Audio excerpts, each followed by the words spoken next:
Chapter 31. Jacob flees from Laban. But Jacob soon learned that Laban's sons were grumbling about him. "Jacob has robbed our father of everything," they said. "He has gained all his wealth at our father's expense." And Jacob began to notice a change in Laban's attitude toward him. Then the Lord said to Jacob, "Return to the land of your father and grandfather, and to your relatives there, and I will be with you." So Jacob called Rachel and Leah out to the field, where he was watching his flock. He said to them, "I have noticed that your father's attitude toward me has changed, but the God of my father has been with me. You know how hard I have worked for your father, but he has cheated me, changing my wages 10 times. But God has not allowed him to do me any harm. For if he said, 'The speckled animals will be your wages,' the whole flock began to produce speckled young. And when he changed his mind and said, 'The striped animals will be your wages,' then the whole flock produced striped young. In this way God has taken your father's animals and given them to me. One time during the mating season I had a dream and saw that the male goats mating with the females were streaked, speckled, and spotted. Then in my dream the angel of God said to me, 'Jacob,' and I replied, 'Yes, here I am.' The angel said, 'Look up, and you will see that only the streaked, speckled, and spotted males are mating with the females of your flock. For I have seen how Laban has treated you. I am the God who appeared to you at Bethel, the place where you anointed the pillar of stone and made your vow to me. Now get ready and leave this country and return to the land of your birth.'" Rachel and Leah responded, "That's fine with us. We won't inherit any of our father's wealth anyway. He has reduced our rights to those of foreign women, and after he sold us, he wasted the money you paid him for us. All the wealth God has given you from our father legally belongs to us and our children, so go ahead and do whatever God has told you." So Jacob put his wives and children on camels, and he drove all his livestock in front of him.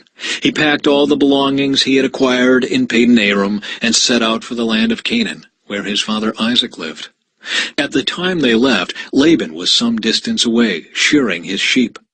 Rachel stole her father's household idols and took them with her. Jacob outwitted Laban the Aramean, for they set out secretly and never told Laban they were leaving. So Jacob took all his possessions with him and crossed the Euphrates River, heading for the hill country of Gilead. Laban pursues Jacob. 3 days later, Laban was told that Jacob had fled. So he gathered a group of his relatives and set out in hot pursuit. He caught up with Jacob 7 days later in the hill country of Gilead. But the previous night, God had appeared to Laban the Aramean in a dream and told him, "I'm warning you, leave Jacob alone." Laban caught up with Jacob as he was camped in the hill country of Gilead, and he set up his camp not far from Jacob's. "What do you mean by stealing away like this?" Laban demanded. "How dare you drag my daughters away like prisoners of war? Why did you slip away secretly? Why did you steal away? And why didn't you say you wanted to leave? I would have given you a farewell feast with singing and music, accompanied by tambourines and harps. Why didn't you let me kiss my daughters and grandchildren and tell them goodbye? You have acted very foolishly. I could destroy you, but the God of your father appeared to me last night and warned me, 'Leave Jacob alone.' I can understand your feeling that you must go, and your intense longing for your father's home, but why have you stolen my gods?" "I rushed away because I was afraid," Jacob answered. "I thought you would take your daughters from me by force. But as for your gods, see if you can find them, and let the person who has taken them die. And if you find anything else that belongs to you, identify it before all these relatives of ours, and I will give it back." But Jacob did not know that Rachel had stolen the household idols. Laban went first into Jacob's tent to search there, then into Leah's, and then the tents of the 2 servant wives. But he found nothing. Finally, he went into Rachel's tent. But Rachel had taken the household idols and hidden them in her camel's saddle, and now she was sitting on them. When Laban had thoroughly searched her tent without finding them, she said to her father, "Please, sir, forgive me if I don't get up for you. I'm having my monthly period." So Laban continued his search, but he could not find the household idols. Then Jacob became very angry, and he challenged Laban. "What's my crime?" he demanded. What have I done wrong to make you chase after me as though I were a criminal? You have rummaged through everything I own. Now show me what you've found that belongs to you. Set it out here in front of us before our relatives for all to see. Let them judge between us. For 20 years I have been with you, caring for your flocks. In all that time your sheep and goats never miscarried. In all those years I never used a single ram of yours for food. If any were attacked and killed by wild animals, I never showed you the carcass and asked you to reduce the count of your flock. No, I took the loss myself. You made me pay for every stolen animal, whether it was taken in broad daylight or in the dark of night. I worked for you through the scorching heat of the day and through cold and sleepless nights. Yes, for 20 years I slaved in your house. I worked for 14 years earning your 2 daughters, and then 6 more years for your flock. And you changed my wages 10 times. If the God of my father had not been on my side, the God of Abraham and the fearsome God of Isaac, you would have sent me away empty-handed. But God has seen your abuse and my hard work. That is why he appeared to you last night and rebuked you. Jacob's treaty with Laban. Then Laban replied to Jacob, These women are my daughters, these children are my grandchildren, and these flocks are my flocks. In fact, everything you see is mine. But what can I do now about my daughters and their children? So come, let's make a covenant, you and I, and it will be a witness to our commitment.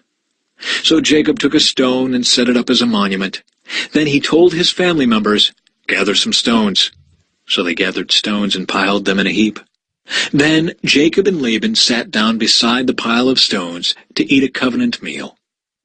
To commemorate the event, Laban called the place Jegar-Sahadutha, which means witness pile in Aramaic, and Jacob called it Galid, which means witness pile in Hebrew.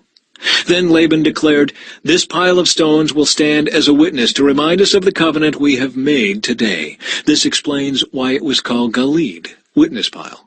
But it was also called Mitzpah, which means watchtower. For Laban said, May the Lord keep watch between us to make sure that we keep this covenant when we are out of each other's sight. If you mistreat my daughters, or if you marry other wives, God will see it even if no one else does. He is a witness to this covenant between us. See this pile of stones, Laban continued, and see this monument I have set between us. They stand between us as witnesses of our vows. I will never pass this pile of stones to harm you, and you must never pass these stones or this monument to harm me. I call on the God of our ancestors, the God of your grandfather Abraham and the God of my grandfather Nahor, to serve as a judge between us. So Jacob took an oath before the fearsome God of his father Isaac to respect the boundary line. Then Jacob offered a sacrifice to God there on the mountain and invited everyone to a covenant feast. After they had eaten, they spent the night on the mountain. Laban got up early the next morning, and he kissed his grandchildren and his daughters and blessed them. Then he left and returned home.